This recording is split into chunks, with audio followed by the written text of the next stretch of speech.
Mwiragi twasigaye na sogokuru wacu hari uko twubaka igihugu tukakibaba tugavye ku kabasi bariho. Iryo riri Mwiragi.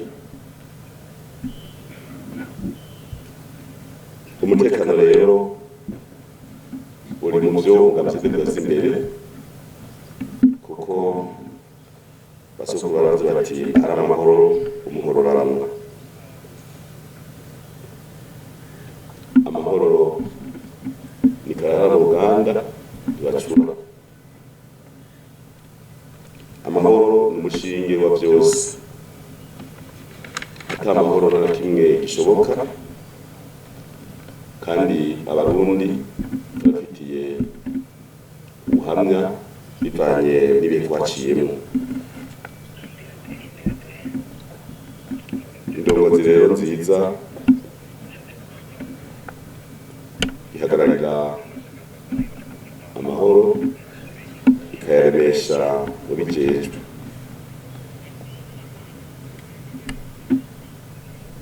Amahoro ahungabanye nta kugenza umugongo uri ndongozi uteza gukora ibishoboka byose kugira ngo urongoye babe mu mahoro n'umutekano.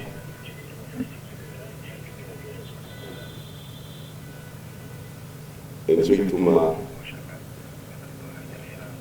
haba hari amajambo menshi ageze ku mutekano,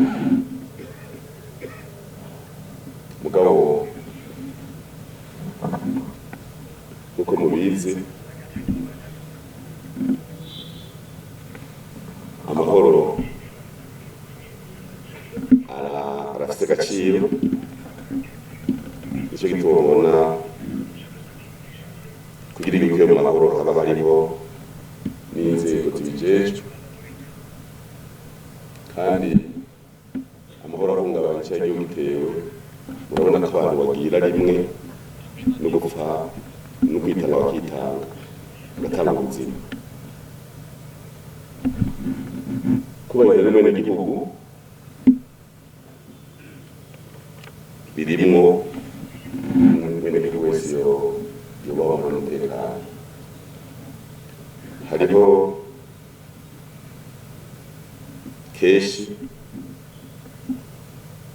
aho usanga abantu bariko baravuga amajambo ku bijanye n'ingene amahoro yubahirizwa cyangwa umutekano, mugabo bakunda kubivuga igihugu kiragwanirwa, indongozi ziracungerera umutekano, abenegihugu bakingirwa.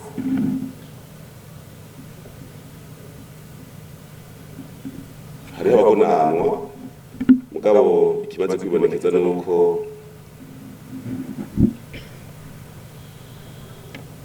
n'Imana itemera abantu badatanze. Tuvuze indongozi naho tugenda bitabo byeranda Yesu Kristo yaza baza kumufata. Petero yakiriye inkota acaca ugutwi umuntu yaraje gufata Yesu barakingiye indongozi.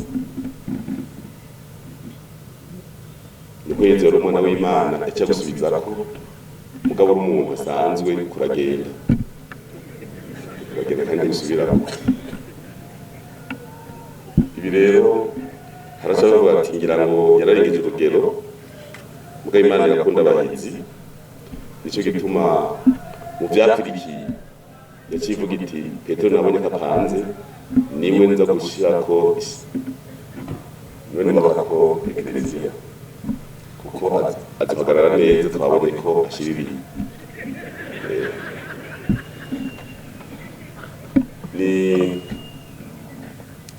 Ni akarero keza ku bijyanye no gukingira indongozi n'abenegihugu muri rusange. Murumva rero aha umutekano ntihazogira ugendesha umugongo mu gukingira abenegihugu. Kahise katwereka abenegihugu benshi baba bakicwa kahise, karabo tinori ndongozi ibiri hakora iki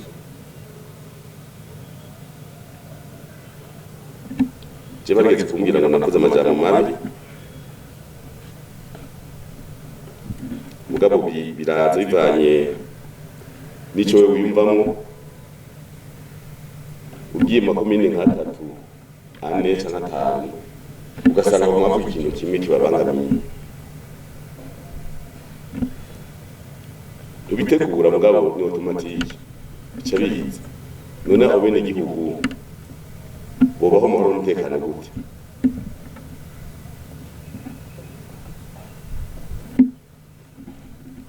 uvuze rero ingorane ziri mu bene gihugu zituma bene gihugu batajyama baramuhonga zihagarare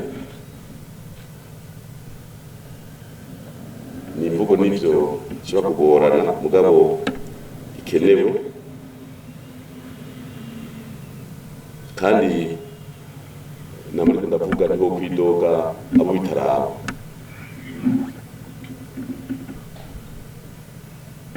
kwidoga abo biraba kuko no kumva hari ingorane zatorewe umuti ngo hidoge abakure hari kwidoga abo byaraba bakavuga bati mwabikoze nabi ndabigaruka ko umwe wese arabizi tubahiriza bene gihugu umutekano ukomeze niragi kandi turashima ingene igihugu gitekanye mu bihugu byose mu bice byose kuva hariya mu Gisenga mu Nyanzarake gushika ku Mana mu Kirundo ku Mana n'ubugere mw'ijuru n'umutumba bava ku Mana hariya kweli kubarasiga abangazi kumenya Gisagara gushika Imparambo mu Rugombo gucenga hagati mu gihugu umwe wese hamwe se mva mu gihugu yose urabona kagacerere kumvisha rero mwene gihugu yuko umutekano atari inzego gusa zije umutekano umwe wese bijejwe biri mu vyo umugabo sendefite fast imbere kugira umwe wese yumve ko ajeje umutekano wa mugenzi we kuko umuntu ajeje umutekano wa mugenzi we mu gihugu cyose cyasarama kibakita n'inyigisho zagiye ziratangwa zirashiramo uwo mutima ukumva wewe kujeje umutekano mugenzi wawe kumva hirya no hino ko akingiwe bizorusha bizahorera kuba byiza mu minsi